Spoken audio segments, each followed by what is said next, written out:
नमस्कार दोस्तों, स्वागत है आपका हमारे यूट्यूब चैनल पर। उत्तराखंड के ऐतिहासिक स्थलों से संबंधित जो हमारी सीरीज़ चल रही है, उसमें हम आगे के कुछ महत्वपूर्ण स्थलों पर चर्चा करेंगे। पिछली वीडियो में हमने श्रीनगर और गौबिशाण काशीपुर के संबंध में चर्चा की थी। चलिए आज कुछ अन्य महत्वपूर्ण स्थलों के संबंध में चर्चा करते हैं। ये सीरीज़ बहुत महत्वपूर्ण है। यूके ट्रिपल एस सी और यूके पीएससी में इससे क्वेश्चन पूछे ही जाते हैं। आप देखिएगा, एक न एक क्वेश्चन इस सीरीज़ से आएगा ही आएगा। ठीक है, तो चलिए दोस्तों, आज की वीडियो को शुरू करते हैं। आज हम सबसे पहले चर्चा करेंगे कालसी के बारे में। तो यहाँ सबसे पहला पॉइंट है कि कालसी देहरादून के जौनसार बावर क्षेत्र में स्थित है। ठीक है, तो जो कालसी नामक क्षेत्र है ये कहाँ है? ये हमारे देहरादून के जौनसार बावर में स्थित है और यह यमुना की सहायक नदी अमलावा के बाएं तट पर स्थित है। क्वेश्चन पूछा जाता है, जैसे कि मैंने पिछली वीडियो में आपको बताया कि लघोटियार के संबंध में क्वेश्चन पूछा था कि किस नदी के किनारे पर स्थित है। तो कभी कालसी के संबंध में पूछ सकता है कि कालसी किस नदी के किनारे पर स्थित है, तो ये यमुना की सहायक नदी अमलावा नदी के किनारे पर स्थित है। ठीक है, प्राचीन नाम की बात करूँ तो कालसी का प्राचीन नाम है कालकोट। ठीक है, और ये जो कालकोट है ये कुलिंदों की राजधानी भी मानी जाती है। ठीक है, कुलिंदों के इतिहास में कालकोट नामक शब्द का प्रयोग है। इस कालकोट की पहचान कालसी से ही की जाती है। ठीक है, तो इसका प्राचीन नाम क्या है? कालकोट है। और ह्वेनसांग ने अपनी पुस्तक सियुकी में कालसी को शुद्ध नगर कहा है। ठीक है, क्या कहा है? शुद्ध नगर। इसको भी आप याद रखना, कभी क्वेश्चन पूछ सकता है कि ह्वेनसांग ने कालसी को किस नाम से संबोधित किया है, तो शुद्ध नगर नाम से संबोधित किया है। ठीक है, अगर हम कालसी के इम्पोर्टेंस की बात करें कि ये नगर इतना महत्वपूर्ण है क्यों, हम इसके बारे में पढ़ क्यों रहे हैं, इसका कारण ये है कि जो ये नगर है, जो कालसी नगर है, ये मौर्य काल में मगध साम्राज्य का एक प्रमुख व्यापारिक केंद्र था, जो कि तिब्बत से व्यापार का एक प्रमुख पड़ाव था।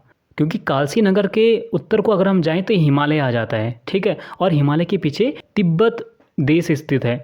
तो ये जो कालसी नगर है ये तिब्बत से व्यापार के लिए एक प्रमुख केंद्र के रूप में स्थापित हो चुका था। ठीक है, और जो ये कालसी है ये आप देख ही पा रहे हैं, ऊपर से हिमालय, हिमालय के पीछे भी तिब्बत है, तो ये बाउंड्री लाइन में भी स्थित है। और इसी कारण राजा अशोक ने यहाँ पर एक शिलालेख लिखवाया, जिसे हम कालसी शिलालेख के नाम से भी जानते हैं। कभी क्वेश्चन आ जाए कि अशोक ने कालसी शिलालेख कब लिखवाया था, तो आप याद रखना 253 ईसा पूर्व में। ठीक है, कब लिखाया था? 253 ईसा पूर्व में, 253 बीसी में लिखवाया था। ठीक है, ये क्वेश्चन पूछा जाता है, कब लिखवाया था? 253 ईसा पूर्व में। मैं बार बार रिपीट इसलिए कर रहा हूँ क्योंकि सुनकर क्या होता है, हमें याद जल्दी हो जाता है। ठीक है, अब जो ये कालसी शिलालेख है इसे लिखा तो दिया था अशोक ने, लेकिन बहुत समय तक, हजारों सालों तक ये मिट्टी में दबे रहने के कारण इसके बारे में लोग भूल चुके थे। ठीक है, इस प्रकार का भी कोई शिलालेख है। बाद में लगभग 1860 में एक अंग्रेज अधिकारी थे, फॉरेस्ट। ठीक है, क्या नाम था उनका? फॉरेस्ट। ठीक है, तो फॉरेस्ट ने इस कालसी शिलालेख की दोबारा खोज की। आपके एग्जाम में पूछा जा सकता है कि कालसी शिलालेख का पता 1860 में किसने लगाया, तो फॉरेस्ट ने लगाया था। इसकी खोज किसने की? तो फॉरेस्ट ने की। ठीक है, इस बात को याद रखना। एक क्वेश्चन और पूछा जाता है कि कालसी शिलालेख की लिपि क्या है। ठीक है, इसकी लिखावट क्या है, तो ये ब्राह्मी लिपि में लिखा गया है। ठीक है, क्वेश्चन बहुत इंपॉर्टेंट है, पूछा गया है पहले। तो जो कालसी शिलालेख है ये ब्राह्मी लिपि में लिखा गया है। ठीक है, स्थानीय लोग इस शिला को चित्रशिला के नाम से भी जानते हैं। इसके अलावा बहुत महत्वपूर्ण एक फैक्ट है कि इस शिलालेख में 13 यूनानी राजाओं के नाम भी हमें मिलते हैं। आपके एग्जाम में आ सकता है कि कालसी शिलालेख में हमें कितने यूनानी राजाओं के नाम मिलते हैं। 13 यूनानी शासकों के नाम हमें इसमें मिलते हैं। ठीक है, इसको याद रखना। और इसके बाद जो अगला पॉइंट है कि कालसी लंबे समय तक सिरमौर की राजधानी रहा। देखिए, जो सिरमौर है ये हिमाचल प्रदेश में पड़ता है, और हम इतिहास की दृष्टि देखें तो कालसी कई बार कभी हिमाचल प्रदेश, कभी उत्तराखंड, क्योंकि सीमा पर स्थित है हिमाचल प्रदेश और उत्तराखंड की, तो कभी ये हिमाचल प्रदेश के साइड रहा, कभी ये उत्तराखंड में रहा। ठीक है, तो एक लंबे समय तक ये सिरमौर की राजधानी रहा। बाद में करम प्रकाश नामक एक सिरमौर का राजा था, उसने 1621 में अपनी राजधानी कालसी से हटाकर नाहन स्थानांतरित कर दी थी। ठीक है, कब की? 1621 में की। कहाँ से की? कालसी से नाहन की ओर। ठीक है, नाहन हिमाचल प्रदेश में पड़ता है, शिमला वाले रास्ते में पड़ता है। ठीक है, अगला जो महत्वपूर्ण पॉइंट है, कालसी के स्तूपों, मंदिरों का विनाश 1254 में नासिरुद्दीन ने किया था। तो हमें यहाँ कई स्तूपों की भी चर्चा मिलती है, कई स्तूप हमें मिलते हैं, मंदिर मिलते हैं। और जब नासिरुद्दीन ने भारत में आक्रमण किया तो इन स्तूपों, मंदिरों का भी इसने विनाश करा। कब किया? 1254 में। ठीक है, तो ये थे कालसी से संबंधित महत्वपूर्ण फैक्ट्स। इन फैक्ट्स को आप याद कर लेना, इससे क्वेश्चन पूछा जाता है। ठीक है, चलिए अब अगले टॉपिक पर चलते हैं। अगला टॉपिक है देवप्रयाग। देवप्रयाग से भी क्वेश्चन पूछे जाते हैं, ठीक है, बहुत बार क्वेश्चन पूछे गए हैं। तो जो देवप्रयाग है ये टिहरी गढ़वाल में स्थित है, टिहरी गढ़वाल के दक्षिण भाग में स्थित है, जो कि भागीरथी और अलकनंदा के संगम पर स्थित है, ठीक है। तो सबसे पहला महत्वपूर्ण पॉइंट तो यही हो गया कि भागीरथी और अलकनंदा नदी के संगम पर कौन सा शहर स्थित है, तो देवप्रयाग स्थित है, ठीक है। अन्य नाम की बात करें तो इसके अन्य नाम है सुदर्शन क्षेत्र भी इसे कहा जाता है और इंद्रप्रयाग भी इसे कहा जाता है, ठीक है। इन दोनों नाम को याद कर लेना, पेपर में पूछे जाते हैं, सुदर्शन क्षेत्र और इंद्रप्रयाग। महाभारत में देवप्रयाग को समस्त तीर्थों का शिरोमणि और समग्र पापों का विनाशक बताया गया है।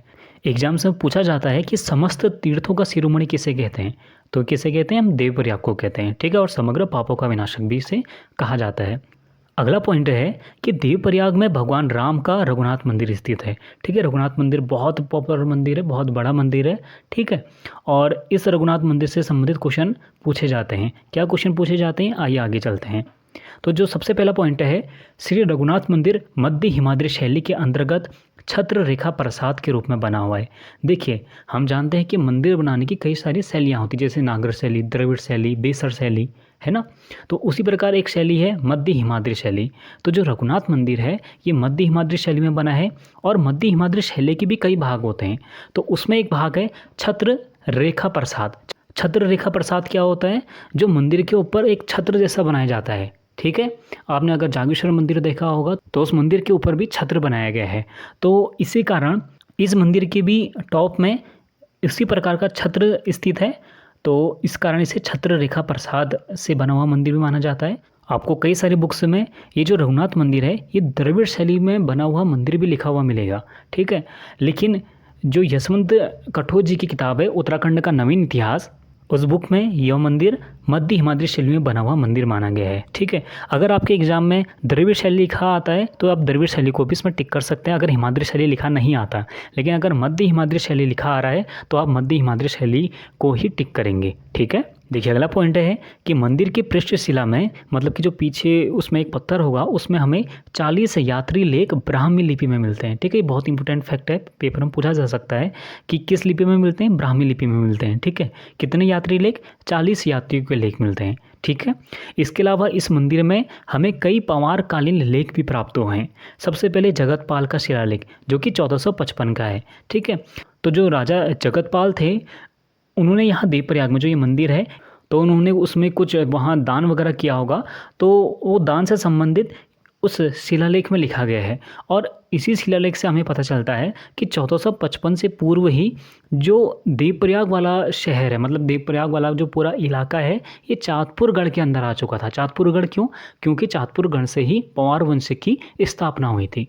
तो जगतपाल के शिलालेख से हमें पता चलता है कि 1455 ईस्वी से पूर्व ही देवप्रयाग चाँदपुरगढ़ के अंदर आ चुका था, ठीक है।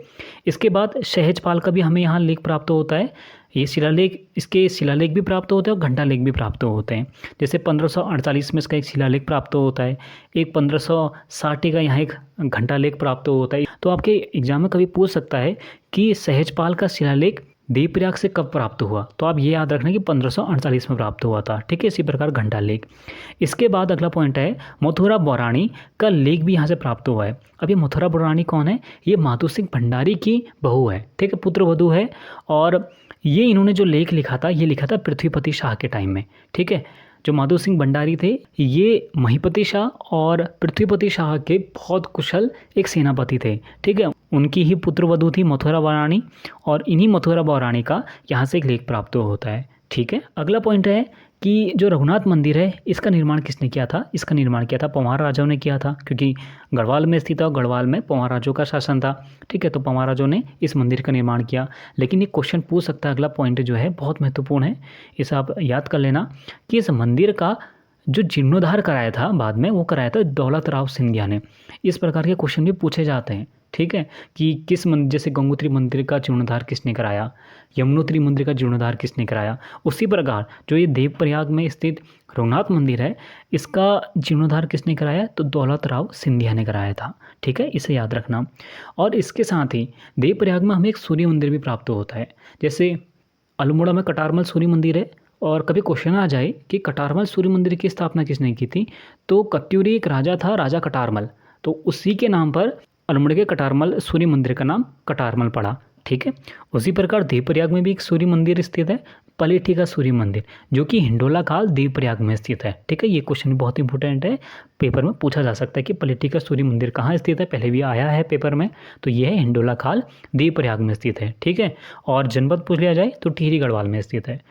इसके अलावा एक क्वेश्चन और पूछा जाता है कि जो ये पलेठी का सूर्य मंदिर है ये किस शैली में बना हुआ है। तो आप याद रखना, पलेठी का जो सूर्य मंदिर है ये फांसड़ा शैली में बना हुआ है। ठीक है, किस शैली में बना हुआ है, फांसड़ा शैली में। ठीक है, इस बात को आप याद रखना। इसके अलावा एक चीज़ और याद रखना कि जो ये सूर्य मंदिर है, पलेठी का सूर्य मंदिर है, यहाँ से हमें कल्याण वर्मन और आदि वर्मन इन 2 राजाओं के लेख प्राप्त होते हैं, वो भी ब्राह्मी लिपि में।